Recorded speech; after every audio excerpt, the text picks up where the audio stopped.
तो चलिए आइए अब हम लोग स्टार्ट करते हैं एडवर्टाइजिंग के बारे में पढ़ना, जिसको हिंदी में विज्ञापन कहते हैं।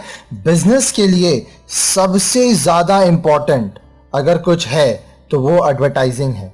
आप जब तक अपने प्रोडक्ट्स का एडवर्टाइजिंग अच्छे से नहीं करेंगे, आपका बिजनेस कभी भी सक्सेसफुल नहीं हो पाएगा। After passing examination, suppose you want to start a small business in your locality. मान लीजिए आप एग्जाम पास किए और उसके बाद आप ये सोच रहे हैं कि हाँ अपने एरिया में एक छोटा सा बिजनेस स्टार्ट करेंगे। You have sufficient space and required funds and skill to run it. अब वो जो बिजनेस आप सोचे हैं, इसको चलाने के लिए आपके पास स्किल्स है, फंड्स है और जितना जगह आपको चाहिए वो भी आपके पास है। But how will customers come to know about your business? लेकिन लोगों को कैसे पता चलेगा आपके बिजनेस के बारे में? Unless people know about it, who is going to come to your business? जब तक लोगों को पता नहीं होगा तो कौन आएगा आपके बिजनेस में, आपके व्यवसाय में कौन आएगा? Are you able to think what you should be doing to make people aware that there is a business? तो क्या आप ये सोच पा रहे हैं कि आप लोगों को कैसे बताएंगे कि एक बिजनेस है? Actually, if the quality of goods and services of the business is good, it can attract some people.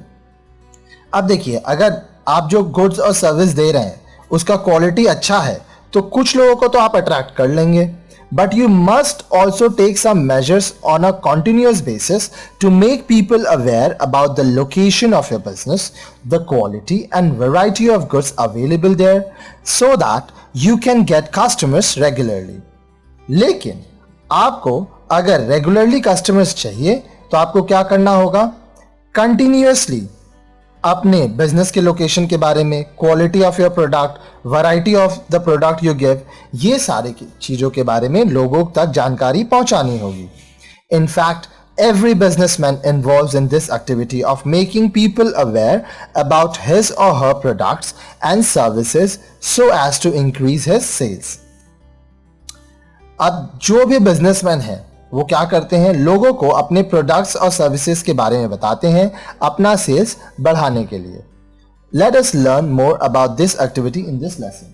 तो चलिए आइए अब हम लोग ये पढ़ेंगे एडवर्टाइजिंग के बारे में। तो मीनिंग पढ़िए सबसे पहले कि एडवर्टाइजिंग होता क्या है। क्वेश्चन आएगा डिफाइन एडवर्टीजमेंट या डिफाइन एडवर्टाइजिंग, तो आप ये सब चीज वहां लिखेंगे। तो देखिए meaning of advertising. In a newspaper you not only read news on current affairs, sports, etc., but you also come across several information or message about some products or services like air conditioner, cycles, hair oils, transporters, builders, etc. आप जब newspaper पढ़ते हैं तो वहाँ पर आप सिर्फ current affair के बारे में, स्पोर्ट्स के बारे में नहीं पढ़ते हैं। आप साथ साथ आपको बहुत सारा इंफॉर्मेशन दिया जाता है, मैसेजेस दिया जाता है कुछ प्रोडक्ट्स का, कुछ सर्विसेज का, जैसे air conditioners, cycle, hair oil, transporters, builders, बहुत तरह के वहाँ पे एडवर्टीजमेंट्स होते हैं। You also come across such information in journals, magazine, roadside hoardings, radio, television, etc. अब देखिए journals, magazines, road side hoarding, banner, radio में और टेलीविजन के जरिए भी आपको बहुत सारा इंफॉर्मेशन दिया जाता है। This information makes you aware about the products और services in terms of their availability, price and features. अब ये जो इंफॉर्मेशन है इससे आपको क्या पता चलता है कि जो प्रोडक्ट्स और सर्विस है उसको किस तरह से वो अवेलेबल होगा, उसका प्राइस क्या है, फीचर्स क्या है। So, whenever you feel a requirement for such products or service, you try to go to the place of their availability, look at the quality and features and buy them if they meet to your requirements. अब जब भी आपको कोई product का ज़रूरत होता है या सर्विस लेना होता है तो आप क्या करते हैं? जहां पर वो प्रोडक्ट या सर्विस अवेलेबल है आप उस जगह जाते हैं, आप उस प्रोडक्ट या सर्विस का क्वालिटी देखते हैं, फीचर्स देखते हैं। उसके बाद अगर आपके रिक्वायरमेंट के अनुसार वो प्रोडक्ट या सर्विस है तो आप उसको खरीदते हैं। For example, when listening to radio you come across a product called XYZ hair oil. आप रेडियो सुन रहे थे, रेडियो में आपको पता चला कि XYZ हेयर ऑयल बोल के कोई प्रोडक्ट है। Then while going to buy hair oil you ask the shopkeeper to show you that product. अब आप अपने एरिया में शॉपकीपर के पास गए, आप बोले कि आप मेरे को XYZ हेयर ऑयल दिखाइए। You like the fragrance and find the price reasonable and purchase it for your use. अब आप वहाँ पे जब लेते हैं तो आपको उसका सुगंध अच्छा लगता है और आप ये भी देखते हो कि उसका जो प्राइस है वो भी ठीक ठाक है, रीजनेबल है, तो आप उसको अपने इस्तेमाल के लिए खरीद लेते हैं. There can be many such examples of different nature, like a builder selling flats on installment basis, a shopkeeper giving discounts, a new product being launched by manufacturer, so on and so forth. अब देखिए और भी बहुत सारे examples होते हैं अलग अलग तरीके के. जैसे मान लीजिए कोई बिल्डर है जो इंस्टॉलमेंट में पैसा लेके आपको फ्लैट देता है, कोई शॉपकीपर है जो आपको डिस्काउंट दे रहा है, कोई नया प्रोडक्ट हुआ है लॉन्च मैन्युफैक्चरर का तो उसका एडवर्टीजमेंट होता है, और इसी तरह से जो भी प्रोडक्ट आता है उसके बारे में आपको जानकारी दी जाती है. It is obvious that the very purpose of giving such information is to make the customers aware about any product or service and induce them to buy it. अब देखिए, अब इसका पर्पस क्या है कि वो इंफॉर्मेशन दे किसको, कस्टमर को, क्या चीज के बारे में, प्रोडक्ट और सर्विस के बारे में, और उनको कन्विंस करे, उनको मनाए कि वो इस प्रोडक्ट को खरीदें. Therefore, it is always the manufacturer, the trader or the service provider who wants to give such information to attract customers for promoting his sales. तो इसलिए हमेशा मैन्युफैक्चरर, ट्रेडर या सर्विस प्रोवाइडर जो अपने प्रोडक्ट को बेचना चाहते हैं, अपने सेल को प्रमोट करना चाहते हैं, वो क्या करते हैं, कस्टमर तक इंफॉर्मेशन पहुंचाते हैं. और कस्टमर को जब प्रोडक्ट का इंफॉर्मेशन या सर्विस का इंफॉर्मेशन मिलता है और उसके बाद जब कस्टमर को उस चीज का रिक्वायरमेंट होता है तो कस्टमर उस प्रोडक्ट को खरीदता है. इससे क्या होता है, आपका सेल्स प्रमोट होता है. The entire promotional activity is called advertising, where the manufacturer or the trader or the service provider is called a sponsor or advertiser. The message or the information supplied is called advertisement, and the medium through which such information is supplied is like journal, magazines, hoardings, televisions, etc. are called the media of advertising. तो जितना भी promotional activities है उसको advertising कहते हैं.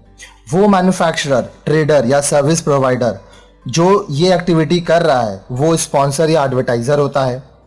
जो message या information आपको दिया जा रहा है वो एडवर्टीजमेंट होता है. और जो जरिया, मीडियम यूज किया जाता है जैसे journal, magazine, hoarding, television, radio, ये सब होता है मीडिया ऑफ एडवर्टाइजिंग. अब देखिए डेफिनेशन ऑफ एडवर्टाइजिंग. एडवर्टाइजिंग का डेफिनेशन क्या होता है? The American Marketing Association defines advertising as any paid form of non-personal presentation and promotion of ideas, goods and services by an identified sponsor. American Marketing Association advertising को क्या बोल रहा है कि कोई भी ऐसा नॉन पर्सनल प्रेजेंटेशन, आप खुद नहीं जा रहे हो, खुद से प्रमोशन नहीं कर रहे हो, प्रेजेंटेशन नहीं दे रहे हो, इसमें क्या हो रहा है कि आपके आइडिया को, प्रोडक्ट को या सर्विस को लोगों तक पहुंचाया जा रहा है और आपको पैसा देना पड़ रहा है इसके लिए, तो ये आपका एडवर्टाइजिंग है. ठीक है, इसमें कौन एडवर्टाइजिंग कर रहा है वो क्लियरली मेंशन रहता है. Advertising is a non personal as it is not directed to any single individual. अब देखिए ये नॉन पर्सनल क्यों है? मान लीजिए आप का एक इंस्टीट्यूट है, आप क्या कर रहे हैं, आप न्यूज़पेपर में उसका एडवर्टीजमेंट दिए. ठीक है, अब जैसे ही आप वहां पे एडवर्टीजमेंट देते हैं तो पर्टिकुलरली किसी एक जन के लिए तो आप दे नहीं रहे हैं, आप बहुत सारे लोगों के लिए दे रहे हैं. तो यहां पर चेंज हो गया कि ये नॉन पर्सनल है. ठीक है, बहुत लोग इसको देखेंगे. अब कौन से कस्टमर आपके पास आते हैं ये आपको पहले से पता भी नहीं रहता है.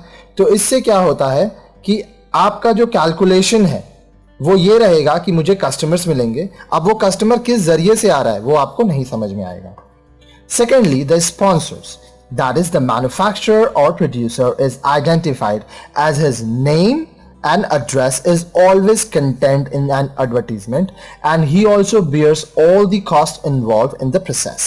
अब देखिए जो मैन्युफैक्चरर है या प्रोड्यूसर है उसको स्पॉन्सर बोलते हैं क्योंकि उसका नाम और एड्रेस, अब बहुत जगह एड्रेस की जगह मोबाइल नंबर रहता है, वो एडवर्टीजमेंट में दिया रहेगा. साथ ही साथ एडवर्टीजमेंट करने का जितना भी खर्च है वो कौन उठाएगा? स्पॉन्सर. स्पॉन्सर कौन? मैन्युफैक्चरर या producer. Thirdly, the producer can also promote an idea regarding quality, design, packing and pricing etc. of any product or service. अब जो प्रोड्यूसर है वो क्या कर सकता है? किसी भी प्रोडक्ट का क्वालिटी, डिजाइन, पैकिंग, प्राइसिंग, ये भी प्रोडक्ट या सर्विस का वो एडवर्टाइज कर सकता है, प्रमोट कर सकता है.